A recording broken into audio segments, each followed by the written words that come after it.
Good morning. Good morning. You know, why do we have all these empty seats out front? UUs are not known for being shy and retiring. Okay. Good morning, I'm Jean Spitzer. I have the privilege of being worship associate to Will Esty, and I had a chance to speak with him before 10 o'clock arrived. And I want to share that I personally had the feeling that all the forces in the universe that had to come together to bring Will to be present for us, but not just one Sunday, but a sequence of Sundays, were very much a blessing to us, because he's here, he's not an ordained minister yet, but he's sure acting like one, so let's treat him like one. Okay, things you should know. Reference the back of your program, because a couple of announcements that are relevant to today. The first is that on the lanai, off to the table near the entrance door, is the sign up for the summer suppers, the summer dinners that are arranged by Pamela Palmer. And the first one coming up, or the next one, is this coming Tuesday. It starts at 4 because of the accommodation of the Dotr restaurant, which is on Miami, and I've eaten there a number of times and enjoy it. They will be seating 36 plus of us, so if you wish to join in that dinner, and it's only fellowship with good food and wine, please sign up on the lanai, because Pamela has to be able to convey that total count to Dotr restaurant before we have our scheduled arrival at 4 o'clock on next Tuesday. 4:30. Okay, I stand corrected.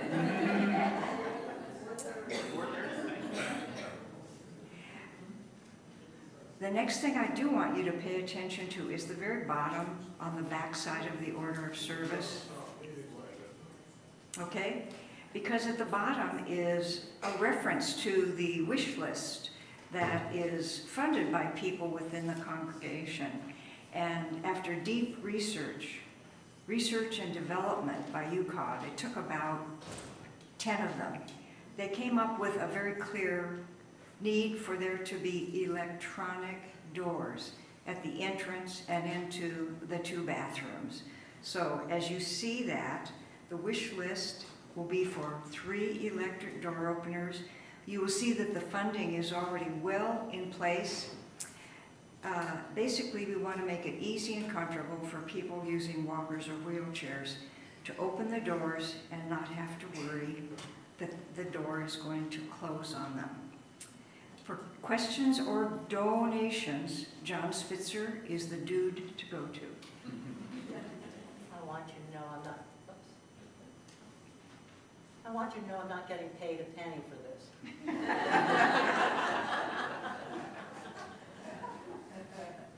All right, we're going to start seriously now.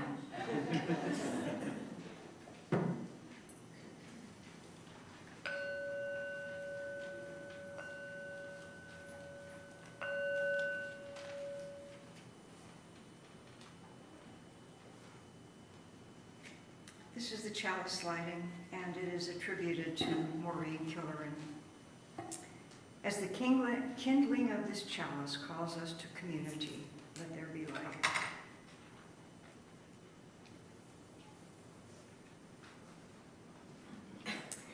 As the flame of this chalice reminds us of our values, let there be light. As the glow of this chalice encourages us to hope, let there be light. Let there be light.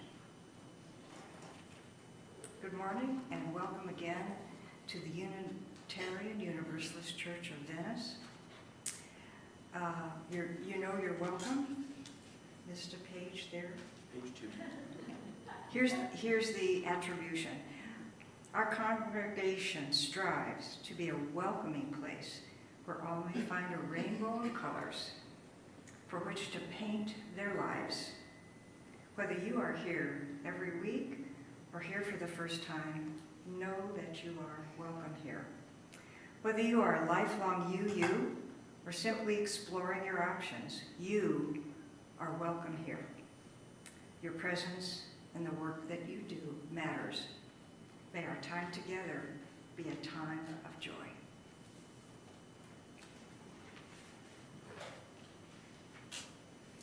Good morning again. Oh, a little hot. Today's service is about work. Not work as in the things we do to earn a paycheck, but the things that we do to leave the world just a little bit better than we found it. And sometimes that work feels monumental, and we can see the impact that we've had for miles around. But sometimes it feels like all we're doing is putting a single drop in the bucket, a single dot of paint on the canvas. In those cases, it can be easy to think of all the work we've done and see the impact that we've had as insignificant, to think that it isn't worth it. And in the face of the monumental, world-shattering problems that we face today, that impulse is more than understandable. It is entirely human. We've been raised on stories of heroes who single-handedly vanquish the evil wizard, break the generational curse on the village, or unite the world under a single banner. But the work ahead of us can't be done by one person with a particularly shiny sword. It is the work of the untold number of hands joining together in a shared cause. It is the work of 1 million drops in the bucket, 1 million dabs of paint, placed daily on the canvas of our lives. And what a beautiful thing that can be, to see our impact, not in the single grand enterprises, but in the little ways, day by day, that the world takes shape around us. So today, may we join our hands and hearts together in the shared work of bending the arc of universe towards that beloved community of which we dream. We are a community gathered to blend our colors into 1,000 rainbows that we may paint into being. Welcome to this place. Welcome to this time. Welcome to our canvas. Well, today we have a double whammy. We have not only Father's Day, but as most of you know, it's the summer solstice. And even though it's felt like summer for some months now, today is the longest day of the year. And that's why I chose the following.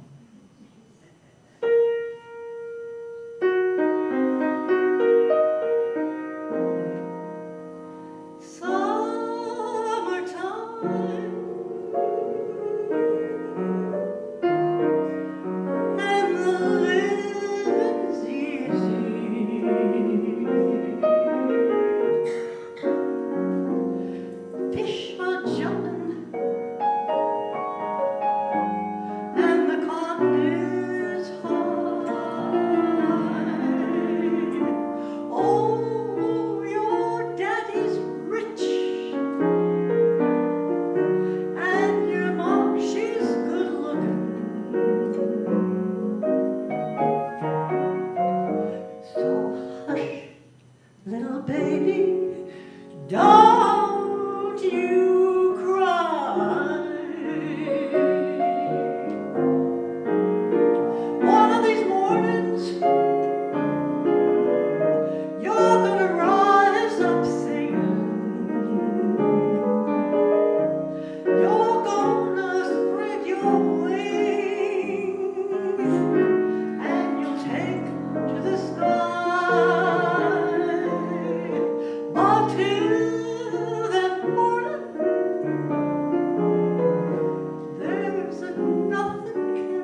Let's join our voices together to raise a song for the beauty of the earth.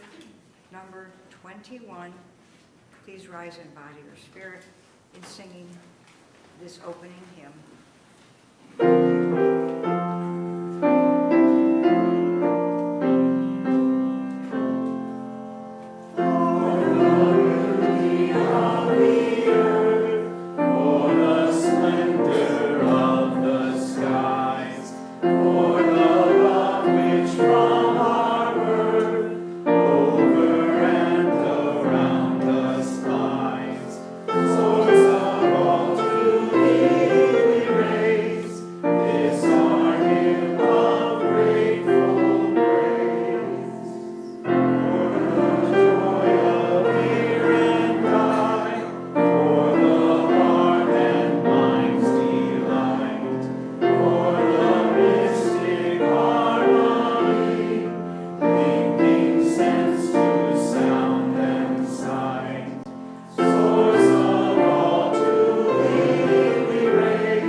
This is the time in our service when we collect our weekly offering. And as always, we like to do it with a little bit of jokes because we think that giving should be pleasurable, not painful. I can't say much about the puns. So, an eccentric minister managed to convince their congregation to have one of their large walls painted in a massive mural and hires a painter. The minister tells the painter, "We want the mural to embody what people think when they come through our doors and experience Unitarian Universalism for the first time." Now, the painter wasn't a UU, and so they went and did some research, attended a few services, even got roped into a few mat weaving activities along the way. And confident that they understood what goes through the minds of folks that attend UU congregations for the first time, they set to work. The next week, the minister returns to find the finished mural. To their surprise, however, they found painted on the wall a cow with a halo, surrounded by a sea of white mugs. Furious, the minister calls the painter. "What the hell is this?" they ask. "Exactly what you wanted," said the artist smugly. "No, it's not. We don't worship cows. And what are all these cups anyways? We asked for what people think when they experience Unitarian Universalism." "And there you have it," says the artist. "I call it, holy cow, look at all the coffee." The morning's offering will now be graciously given and gratefully received.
We're good.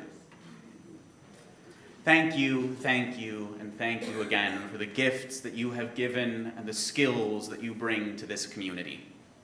As a community of human hands and human hearts, we come together here as we struggle with life's sorrows and celebrate life's joys. If you have something to share, please raise a hand. Someone will bring you a microphone, and we will light a candle to commemorate your joy or your sorrow.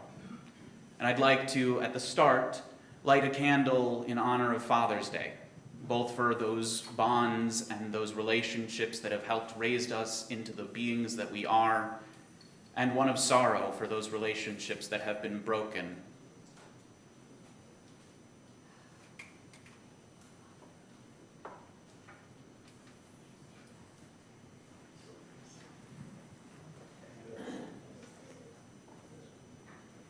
My name is Jackie, and my celebration is that my very first great-grandchild came into the world last Wednesday. Her name is Julia Berry, and she is beautiful. Thank you, Jackie, and congratulations. Hi, everyone. My name is Anna, and I just wanted to remind people that this morning we're having a Social Justice Committee meeting after coffee and cookies at 11:30, and also this Saturday we're showing the documentary Bad Faith, which is about the Christian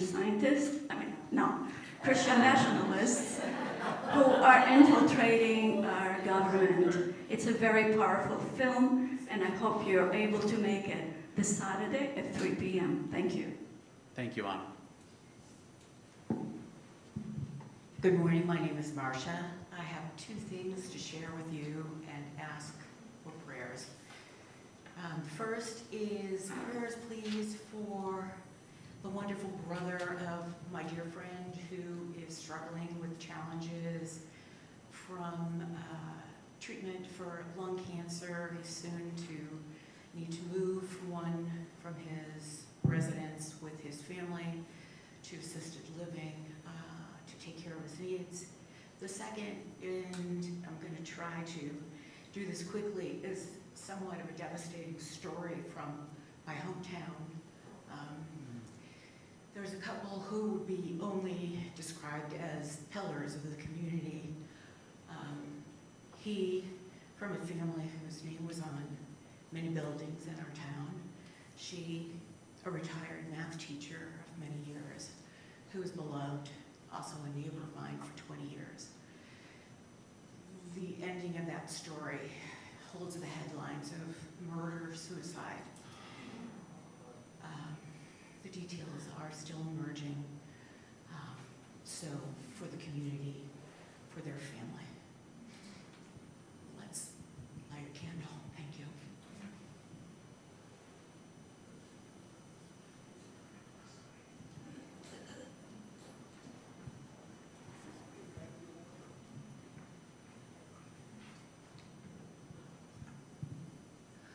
Hi, I'm Donna Jewett. Last week would have been Dave, my husband's 87th birthday, and he was the father of 3 biological and 7 adopted kids. And let me tell you, it was a family. So I hold a light to those fathers who raise many children, and it's challenging for sure. Thank you.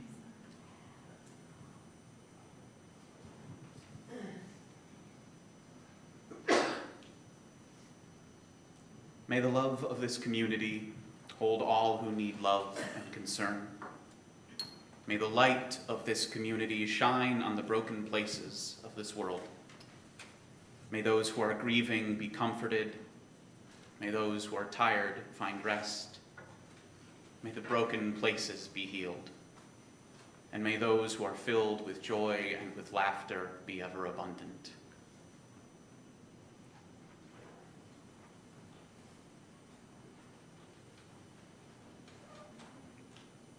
The first reading, we'll be listening to words by Aaron Parson.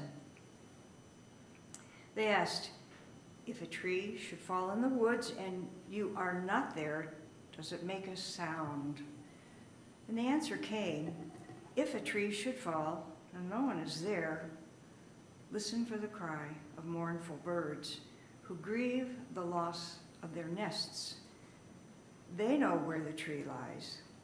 They call to you to companion them as they search for a place to rest.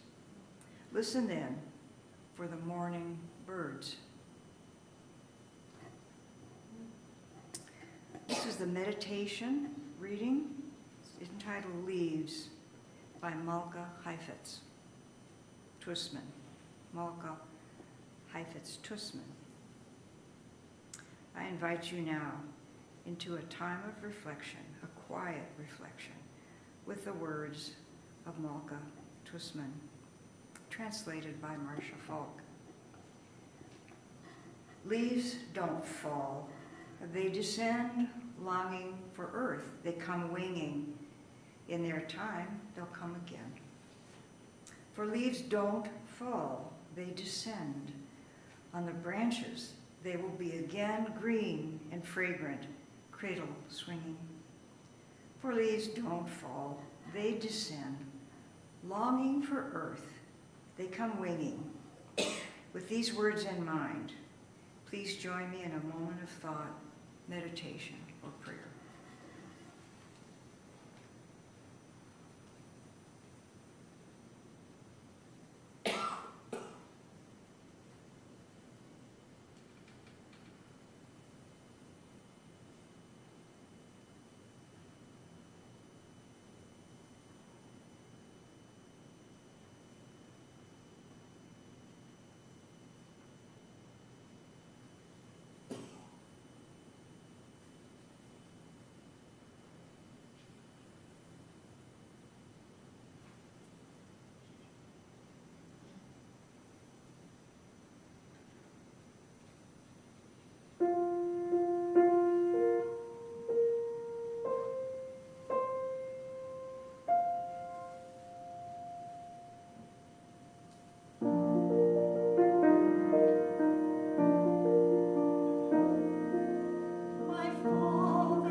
second reading is by a well-known poet, Robert Frost, entitled, "Nothing Golden Can Stay." Nature's first green is gold, her hardest hue to hold. Her early leaf's a flower, but only so an hour. Then leaf subsides to leaf, so Eden sank to grief. So dawn goes down to day, nothing gold can stay.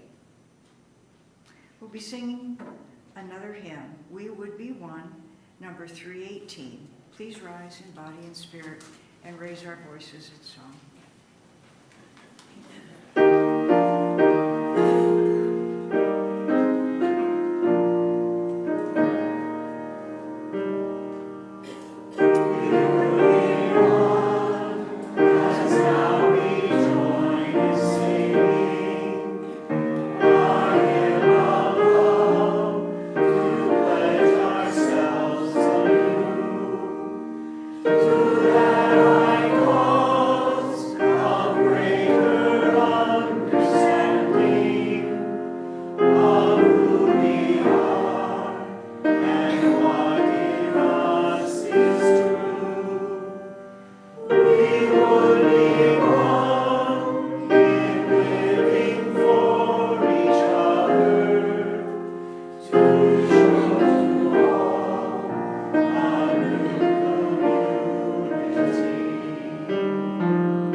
So when I was growing up in Milwaukee, there was this huge mural painted on the side of the courthouse annex.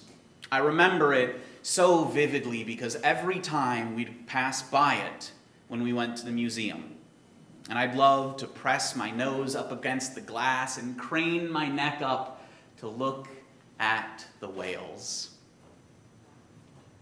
This thing was enormous. 70 feet wide, 60 feet tall, hard to miss, to say the least. It was part of an ongoing project by an artist named Roger Weiland that he calls the Whaling Walls, W-H-A-L-I-N-G. He's painted 100 of these things all over the country, and they're an attempt to raise efforts of awareness of marine life and ecology and conservation efforts in areas where people who normally wouldn't get to see these creatures would. Like next to a freeway that 100,000 people use every single day. The one in Milwaukee was appropriately titled Whale Commuters. Now I use the past tense because unfortunately in 2006, only about 9 years after it was put up, the mural was torn down. The courthouse annex was demolished to make room for a freeway expansion and a new interchange.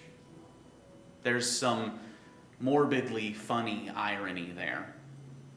Today, all that remains of the mural is a roughly 10-foot by 6-foot section of a dolphin and its child, as well as Weiland's signature in the corner, tucked away behind a lamppost on a street. A blink and you'll miss it reminder of Weiland's art. By the end of its life, Whale Commuters was starting to show its age. Its awkward placement made maintenance tricky. It was literally hanging out over part of the freeway. And funding the upkeep of a picture of some whales wasn't very high on the city's list of priorities. There were also groans from those people who thought it was garish or that marine life was unrelatable to a freshwater city. These people didn't get it. The whales felt out of place. So by the time that plans began to expand the freeway, their faded colors and lightly chipped paint were enough for the city planners to just tear it down and move on. And then when Weiland offered to paint a new mural to replace it, then Governor Scott Walker said that he could, if he paid the city for the privilege. I think there's something poetic there. Not the least in the blunt symbolism of tearing down a work of art with an ecologic message to make room for more cars, but because I think that it says something about the pitfalls of how society treats the work that people do to make the world a better place. Society likes to think in terms of big projects, like a mural on the side of a building. It's flashy, it draws attention, and humans have this weird attraction to making big things. We really like to be able to stand back and admire the scale of something that we've done. But the insidious problem with this is that after we finish painting the mural, it's really easy to think that that's the end of it. That after the work is complete, our only responsibility is to just sit back and admire it. But murals fade and paint chips day by day in such little ways that we hardly even notice until it's 10 years later and the vibrant colors have faded. But by then, the people who painted it have moved on to new big projects, and the people left are faced with the fading remnants of an enormous painting that they did not commission, they did not paint, or some of those that they did not even want in the first place. And those in power are only interested in participating if they can turn it for profit. The inconvenient truth, pun intended, is that so much of the work we do to care for our planet and her people isn't finishing big, flashy, dramatic murals. It's maintaining them. And frankly, that kind of work isn't as sexy. Recycling isn't as cool as saving whales. And even if we're invested, it's the kind of work that can feel insignificant at times. Compared to the scale of trash and pollution that global industry produces, having a reusable water bottle feels like a drop in the bucket. A single dab of paint on the mural. It's the kind of work that you don't see pay off until it's 10 years later. On the subject of paint, are any of you familiar with the artist George Seurat? A couple of you.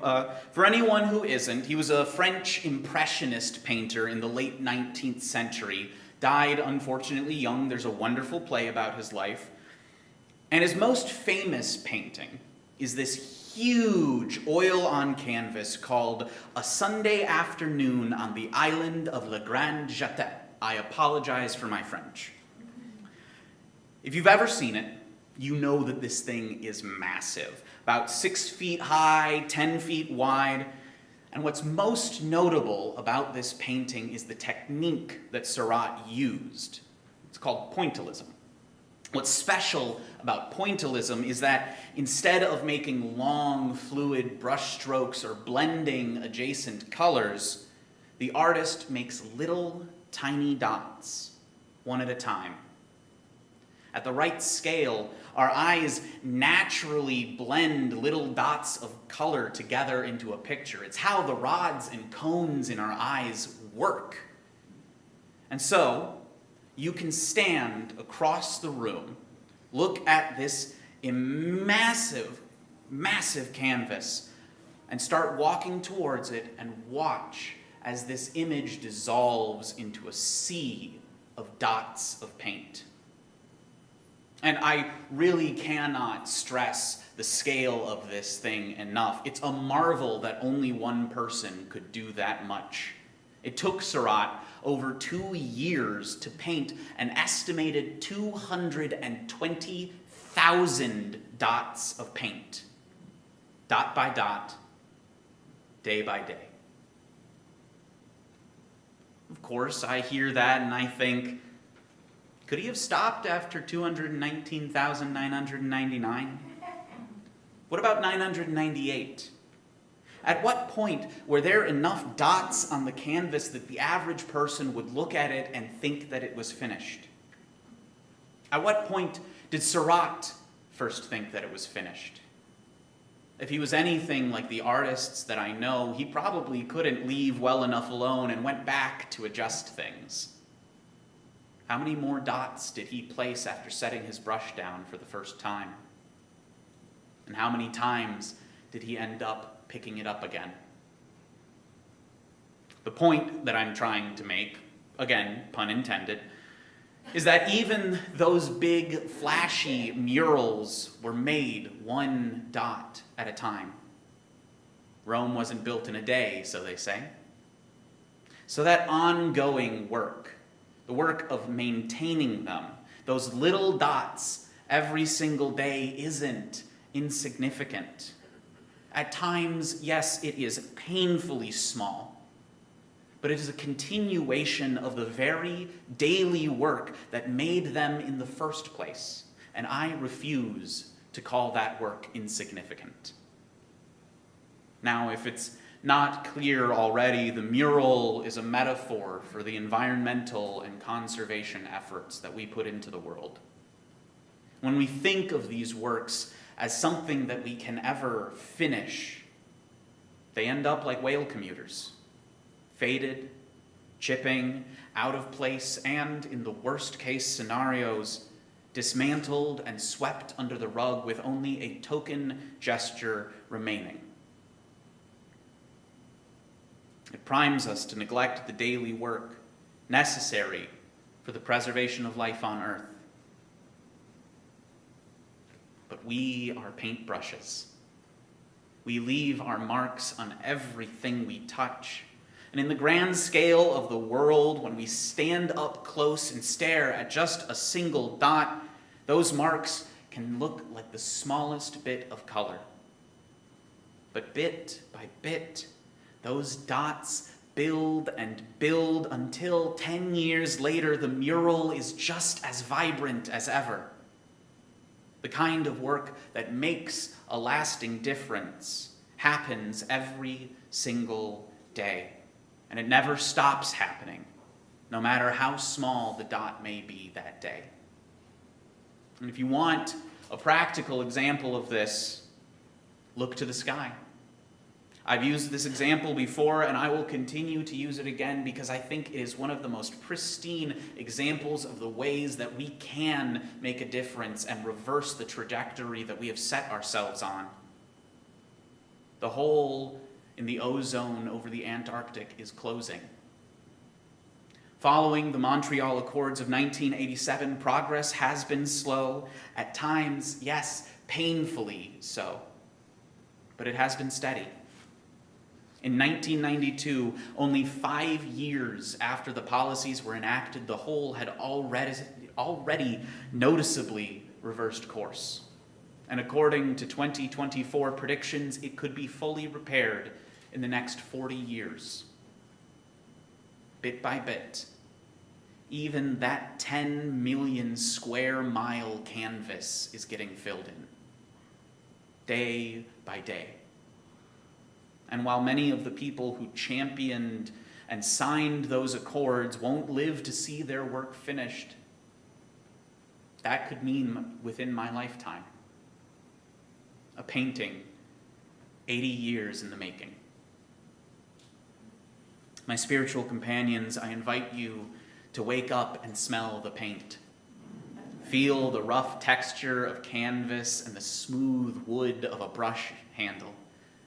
Taste the cool morning air as you tie your hair back. Out there is a world unfolding, dot by dot, day by day. Things like recycling, conserving, contacting legislators, planting gardens, reducing emissions. There are so many ways for us to paint this picture, to add even just one more dot. Let us go forth and add our own. Peace, and may it be so.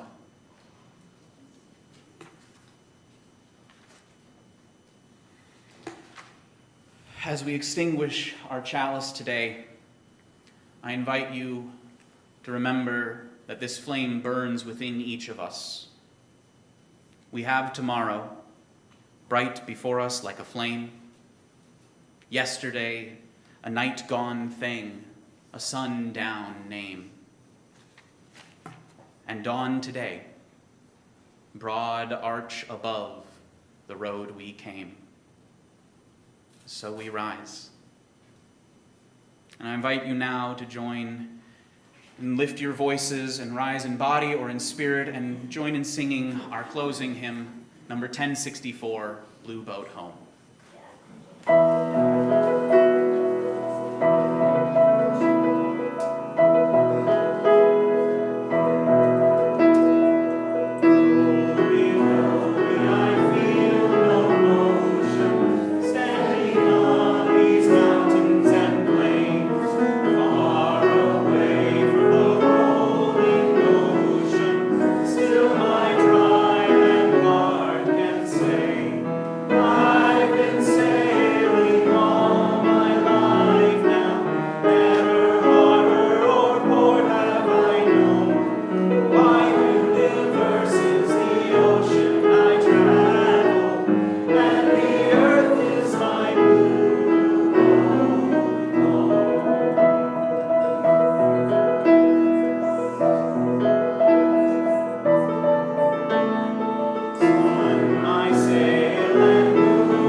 I close our service with the words of Cristina de la Huerta.